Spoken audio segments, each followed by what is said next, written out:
Mark રૂટે જે 14 વર્ષ સુધી નેધરલેન્ડના વડાપ્રધાન રહ્યા, ના કોઈ ભ્રષ્ટાચાર ના કોઈ કૌભાંડ. તેમણે રાજીનામું આપ્યું, સત્તા સોંપી, પોતાની સાયકલનું તાળું ખોલ્યું અને શાંતિથી ઘર તરફ ચાલ્યા ગયા.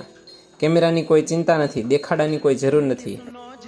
આજે એ જ વ્યક્તિ એક સામાન્ય શાળામાં સામાજિક વિજ્ઞાન ભણાવી રહ્યો છે. ભારતના રાજકીય નેતાઓ સત્તા છોડ્યા પછી શું આવું કામ કરે અને શું કામ નથી કરતા એનું કારણ જાણવા પ્રયત્ન કરજો.